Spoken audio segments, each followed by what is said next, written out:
Imagine, the year is 2019, and you just watched the most gut-wrenching love story about two boys who are connected by a red string of fate. You've been bawling your eyes out for hours, chest aching like you're the one who's been waiting a lifetime to reunite with your soulmate. It's an emotional ride, one that's almost too much to handle. You pray for brighter days, but they seem so far away. Like an unlucky cow during tornado season, you're being violently thrown back and forth across the darkened pasture. All you can do is woefully moo at the sky. Then all of a sudden, this magnificent ray of sunlight bursts through the rain clouds, granting you a moment of solace. As the storm clears, two silhouettes emerge from the fog, shining brightly on your tear-stained face. You squint your eyes. Who is that in the distance, puckering their lips under a broccoli mistletoe? Why, it's none other than Boon Prem. Hi guys, it's Kayla, and today we are not talking about Until We Meet Again, though that series does stand the test of time. Instead, I would like to have a casual conversation about Boon and Prem's latest series, Revamp. From its humble conception, to its underwhelming reception, to the viewer's ongoing criticisms of director New, we'll be tackling all that and more.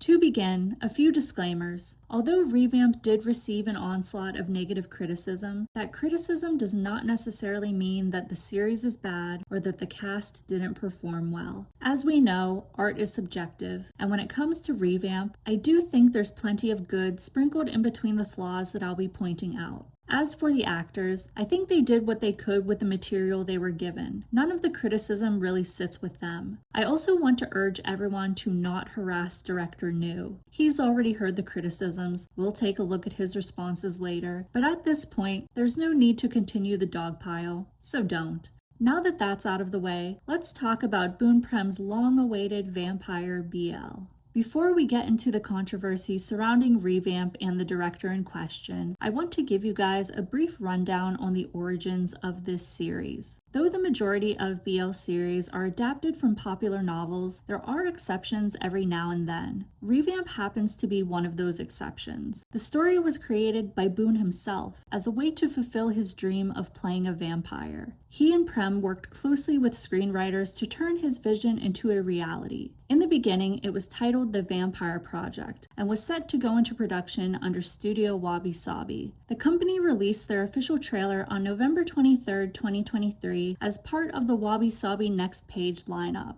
At the time, and rightfully so, people were losing their minds over the fact that Boss and Santa were cast as Boon's vampire brethren. Sadly, those casting choices did not survive to the end, but this initial trailer sparked a ton of excitement because The Vampire Project would be Boon and Prem's first series together in nearly 3 years. Gone were the days of Between Us and Even Sun. Thank God. Following the release of the trailer, there was a sudden halt in pre-production, and fans began to wonder if this series would ever see the light of day. 5 months passed with minimal updates, and during this time, Studio Wabi Sabi appeared to be transitioning away from talent management. More and more actors were leaving the company on amicable terms, and Boon and Prem eventually followed suit. On April 15, 2024, it was announced that Boon and Prem were signed under GMM-TV. Now this move was kind of unprecedented because they were able to do it as a pairing, and they didn't join the company empty-handed either. The broadcasting rights for The Vampire Project were transferred over to GMM-TV along with them. A week later, on April 23rd, GMM-TV released a new trailer for Boon Prem's series during part 2 of their Up and Above lineup.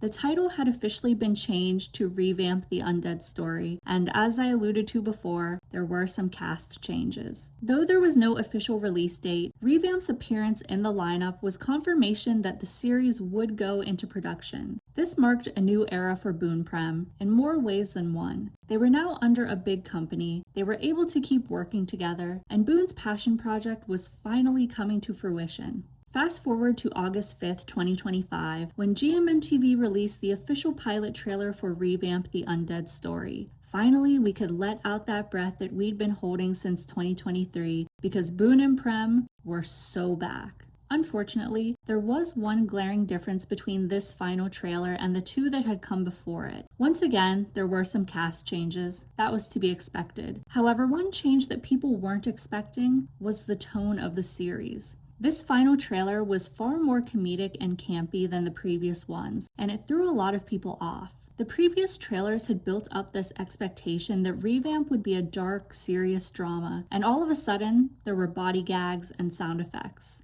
At first, people thought that GMMTV might have gone against Boone's vision by making this drastic change in tone, but presently, we know that Boone always intended for the series to have a lighter, more comedic tone. It's fairly typical for GMMTV to alter certain things between the pilot trailers and the actual shows. Generally, they tend to lean towards the rom-com genre, so while it was jarring, it wasn't all that surprising to me. People were still excited despite their apprehension, and eventually, Revamp was airing by the end of August. At first, the reception was decent. I think a lot of people were intrigued by the plot, and even more people were elated to see Boone and Prem on screen again. Some people were still thrown off by the comedy, but I think Boone's cute and quirky portrayal of Ramil did win a lot of people over. Personally, I found Ramil's childlike wonder quite endearing. Pun, on the other hand, was difficult for me to connect with. Frankly speaking, I think he lacked a personality, and I would even go as far as calling him a flat character. The reveal that he's a vampire hunter may have explained why he was so nonchalant about letting a vampire into his home, but there are simply too many instances where he feels like an NPC. Sometimes he would do things that made absolutely no sense to me, and that's partly a writing issue. For example, in episode 6, he makes a big deal out of separating himself from Ramil, only to go and rescue him moments later. There was no transitional scene that showed him struggling to make that decision. He just seemingly goes on a whim. Another example, in episode 10, Pun all but abandons Pokpong after trying to reconcile with him and bring him back home for the entirety of the series. If I was Pokpong, I would be livid at my brother for running away into a painting with his boyfriend and leaving me behind. Do you see what I'm getting at? Something about Pun felt so uncanny.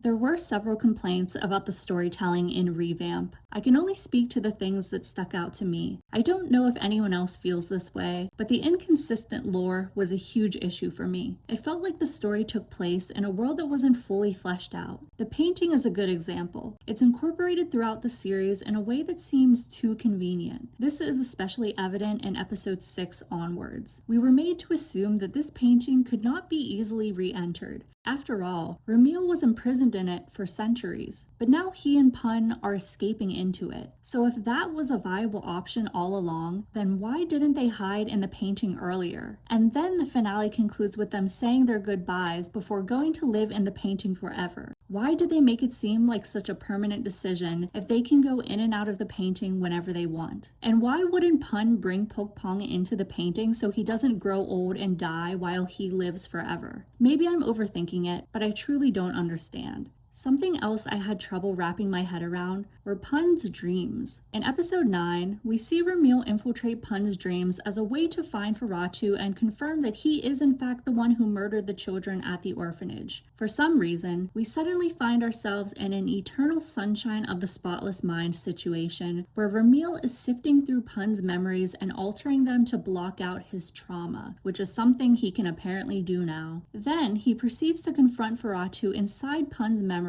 and uses his powers to make him sleep for an eternity. But in real life, Feratu is already asleep. So does that mean Ramil traveled back in time via Pun's memories to induce Feratu's coma? And does that also mean that he's known Pun since he was in the orphanage, because he's technically been controlling his dreams before Pun even broke the curse and let him out? If anyone can decode what's going on here, please inform me, because I feel crazy.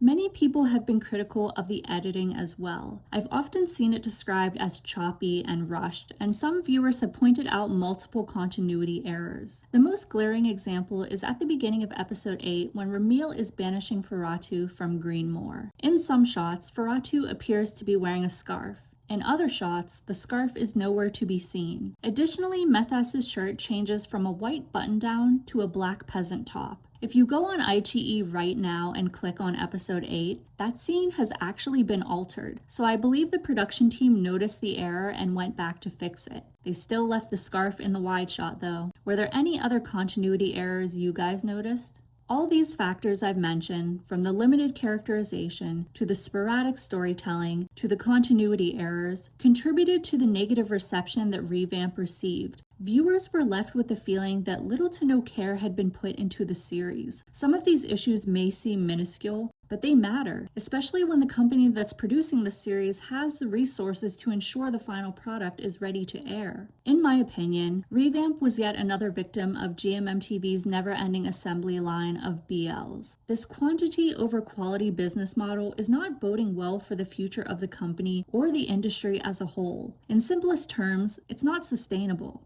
While I do think some of the blunders in Revamp are unjustifiable, particularly the editing mistakes, I do give grace to the creatives who were working behind the scenes on an incredibly tight deadline. Revamp was practically filming week by week as the series was airing, which isn't uncommon, but is definitely not ideal. And I know people were hopeful at the thought of GMMTV outsourcing other companies to edit their shows, but those companies are still on the clock for GMMTV, so it seems to make little difference. That being said, I really do think it's a situation where the higher-ups are placing an enormous amount of pressure on these production teams, and it's beginning to severely affect their ability to do their jobs.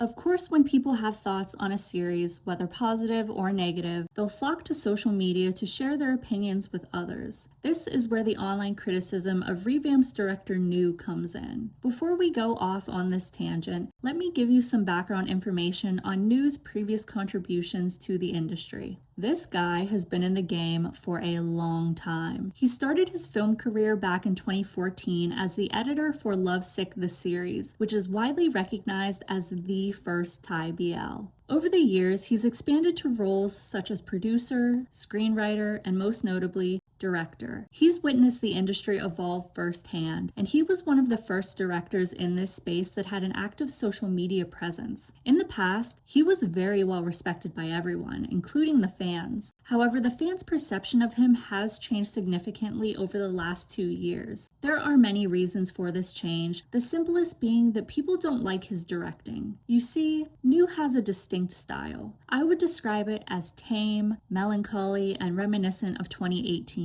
He excels at shows that tackle sensitive topics. Think Until We Meet Again, My Only 12%, or Absolute Zero. That's his area of expertise. Some people believe that New is stuck in his ways as a director. It's not because he refuses to branch out to different subgenres. Actually, he's done that quite a lot. It has more to do with his reactions to the viewers' reactions. The main issue people have with him is that he doesn't take constructive criticism well.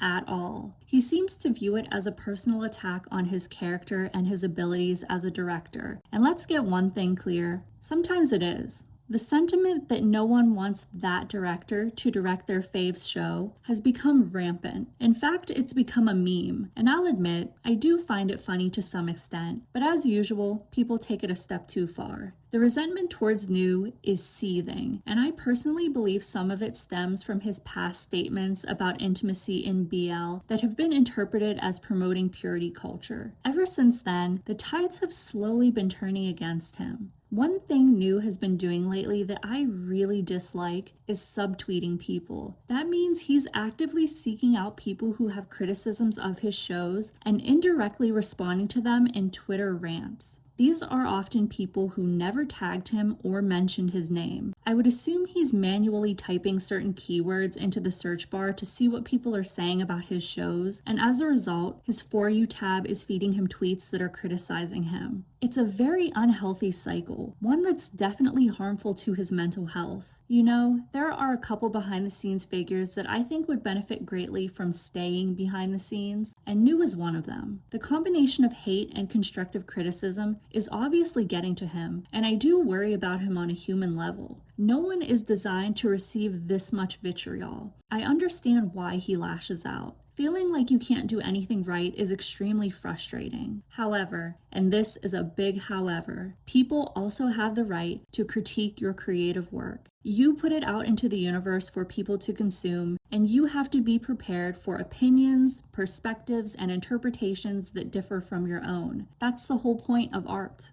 New claims that he's open to constructive criticism, but he gets defensive when people give it to him. He doesn't take the criticisms into consideration and apply them to his next project. He just continues to make the same directing choices that have been disconnecting him from audiences for years. Another and perhaps more divisive criticism of New has to do with his open refusal to work with certain ships due to his fear of their fandoms. He has stated that Revamp is his last project with Boone and Prem, like ever. He has also said the same of Force and Book. If you aren't aware, New directed their previous series A Boss and a Babe back in 2023. At the time, it received negative criticism for similar reasons as Revamp. By publicly asserting that he won't be working with specific pairings because of their fans, he's ultimately alienated entire ship fandoms, which is probably the worst career move a person could make. I'm of the belief that even if he doesn't want to work with certain ships anymore, he should have never made a public declaration about it. He can refuse to work with whoever he wants. That's his right.